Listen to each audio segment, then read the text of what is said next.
हमारे दिमाग में जब ये शब्द सुनते हैं किसानों, कृषि, ऐसा सोच है हमारा कि ये नष्ट देने वाले प्रोफेशन है और किसानों बहुत स्ट्रगल कर रहे हैं।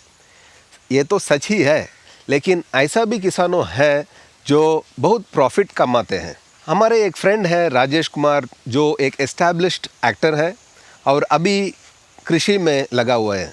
प्राकृतिक फार्मर से वो वेजिटेबल्स खरीद के मुंबई में डोर डिलीवरी कर रहे हैं। तो उनके हेल्प से हमने नासिक गए और कुछ किसानों से मिले और उनके तरीके कैसे टेक्निक्स वो यूज़ कर रहे हैं वो हमने जाके हमने डॉक्यूमेंट की। यहाँ जो करजत में हमारा ORG फार्म्स का खेत है, हमारा फार्म, यहाँ हम जो देखते हैं हमारे किसानों एक ही क्रॉप उगाते हैं, चावल। उसके बाद लैंड में कुछ भी नहीं उगाते।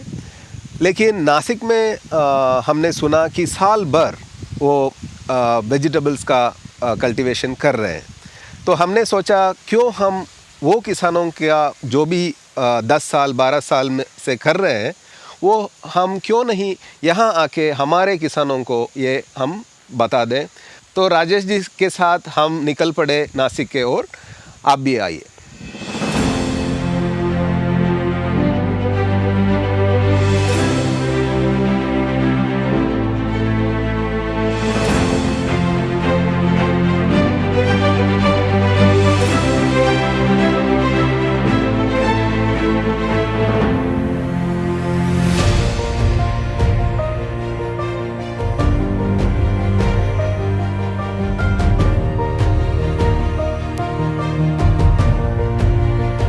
हमारे दादाजी भी खेती करते थे, लेकिन वो थोड़े से प्राकृतिक तरीके से करते, गोबर वगैरह डाल के। उसके बाद पिताजी केमिकल का करते थे, लेकिन उत्पाद भी कम मिलने लगा था, मार्केट का भी इशू था, पैसा नहीं मिल रहा था।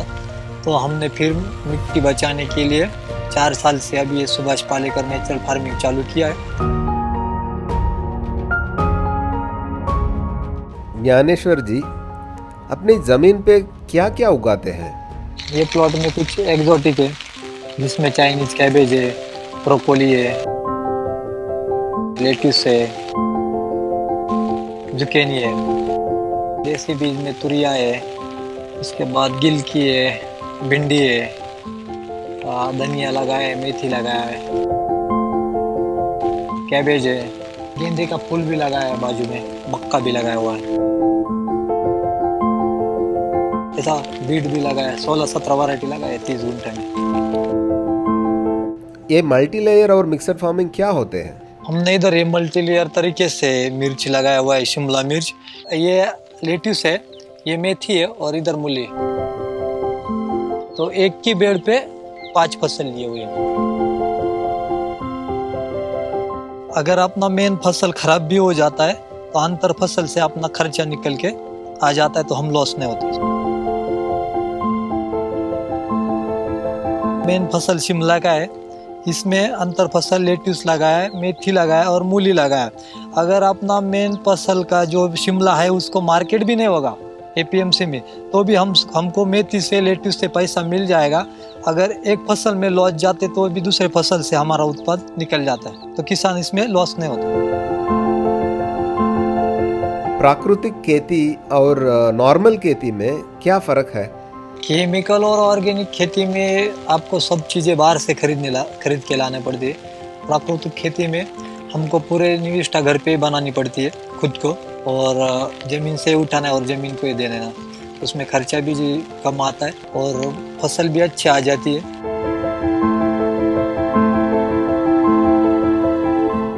आप प्राकृतिक खेती में क्या खातर डालते हो? इसमें गाय का गोबर, यूरिन, उसके बाद गुड़ का यूज करते हैं जीवामृत बनाने के लिए, और कीटक के लिए नीम के पत्ते का यूज करते हैं, जैसे आग्नेयास्त्र, नीमास्त्र, नीम ऑयल वगैरह यूज करते हैं। ये सब यूज करने से क्या बदलाव आया है? सेंद्रीय कर्ब बढ़ता है।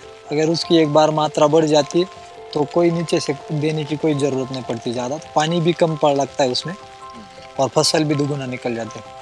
कीड़े भी कम पड़ते कर्ब बढ़ने के बाद। लोग सोचते हैं कि प्रकृति खेती से कम ही निकलता है, ऐसा है क्या? नहीं, वैसे तो कुछ नहीं। वैसे तो हम ज़्यादा निकालते केमिकल से। केमिकल खेती में एक ही फसल लगाते आप, इधर डिमांड के अनुसार आपको अलग अलग फसल लगाना पड़ता है, तो उसमें मल्टी लेयर फार्मिंग में ज़्यादा फसल निकल जाती है, तो ज़्यादा उत्पादन मिलता है। स्वाद का तो लगभग बहुत फर्क रहता है, अलग ही लगता है टेस्ट इसका, पूरा नेचुरल। इसमें खर्चा बहुत कम आता है और ऊपर से हम डायरेक्ट कस्टमर को माल बेचते, तो बीच का एपीएमसी का कुछ कमीशन वगैरह वो देना पड़ता नहीं, और पूरा साल भर का पैसा रेट फिक्स मिल जाता है। कब शुरू किए ये आप, और क्या क्या बदलाव देखे अभी तक? हम तो अभी ये 3 साल से खेती कर रहे हैं प्राकृतिक, ये 4था साल है। तो पहले ऐसा केचुए नहीं मिलते थे, अभी बारिश चालू हो जाए ना, जो अमरूद डाल देते केचुए ऊपर निकल आ जाते, और मिट्टी भी अभी सॉफ्ट होने लगी। पहले थोड़ी ज़्यादा कड़क थी, केमिकल का यूज करते थे, अभी तो पूरा सॉफ्ट है, पूरा बदलाव आ गया अभी इसमें मिट्टी में। पानी की मात्रा केमिकल खेती से कम लगती है, अगर थोड़ा सा सूखा भी पड़ जाए तो थोड़ा सा ये फसल अच्छी आ जाती, उसमें डिप्रेशन में नहीं जाती ज़्यादा।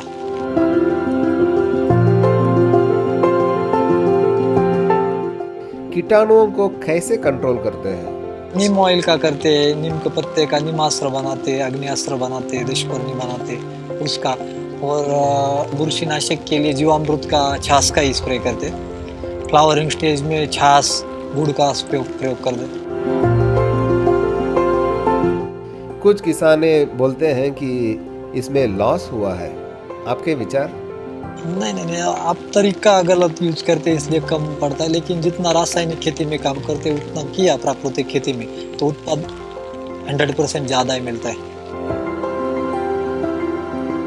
प्राकृतिक को अलग रेट तो नहीं मिलता है, सिर्फ खर्चा कम हो जाता है। मार्केट में ऐसा एपीएमसी में तो कोई अलग ही नहीं इसको। माई फैमिली फार्मर के साथ क्या करते हैं आप?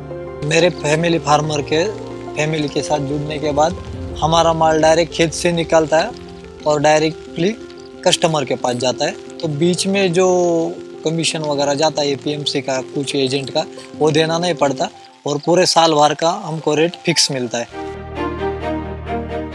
तो जो भी उत्पाद निकलता है उसका पैसा होना तय ही है 100%, उसका मूल्य मिल ही जाता है। एपीएमसी में मिलेगा नहीं मिलेगा इसका कोई गारंटी नहीं रहती, इधर 100% साल का 1 एकड़ का 3 लाख 4 लाख मिलता ही है। फिनेंशियली आपको क्या फायदा हुआ? हाँ, अभी तो कर्जा उठा के कुछ करने की तो जरूरत पड़ती नहीं। हमने हमारे खेती का माल लेके जाने के लिए भी खुद का गाड़ी खरीद लिया, अभी डायरेक्टली फार्म से माल उठा के बॉम्बे भेज देते हैं। आजू बाजू के भी अभी 2-4 गांव के हमने 19 फार्मर जोड़ लिए, अभी ग्रुप भी बड़ा कर लिया, उनका भी माल हम खुद कलेक्ट करके फैमिली फार्मर के पास बॉम्बे भेज देते, एक ही गाड़ी में सबका कलेक्ट करते, तो वो भी हमारा खर्चा बच जाता है। आपने बोले पानी कम लगता है, वो ड्रिप इरिगेशन की वजह है क्या? नहीं, ड्रिप इरिगेशन भी किया है, लेकिन पानी बहुत कम लगता है। लोग 8 दिन में 2 बार देते, तो हम 8 दिन में 1 ही बार देते पानी। यहाँ से तो 2 किलोमीटर में से पाइपलाइन लेके आए, इधर तो स्रोत नहीं कोई, का बारिश का जितना होता है उतना ही, बाकी बावड़ी से उठा के ड्रिप इरिगेशन से ही पानी देते। अच्छा दन भी करते तो पानी कम लग जाता, अच्छा दन करते तो 50% पानी कम लग जाता है। और नेचुरल फार्मिंग में केमिकल का यूज कोई होता नहीं, तो भी उससे पानी कम ही लगता है। 25% पानी होगा तो भी नेचुरल फार्मिंग हो जाती है। कितने किसान इसमें जुड़े हैं? अभी हमारे 19 फार्मर है, तो 19 फार्मर का माल फैमिली फार्मर के पास जाता है बॉम्बे में 250 प्लस कस्टमर है हमारे पास अभी। जैसे जैसे बॉम्बे में, पुणे में कस्टमर बढ़ते जाएंगे, वैसे वैसे इधर किसान भी बढ़ते जाएंगे, और कस्टमर के लिए भी पॉइजन फ्री फूड मिलेगा उधर। और इधर किसानों के लिए भी अच्छा रहेगा। जितना कस्टमर बढ़ेंगे उतना किसान इधर बढ़ते जाएंगे। किसानों को भी थोड़ा सा आमदनी अच्छा मिलेगा और वो भी थोड़े से टेंशन फ्री रहेंगे।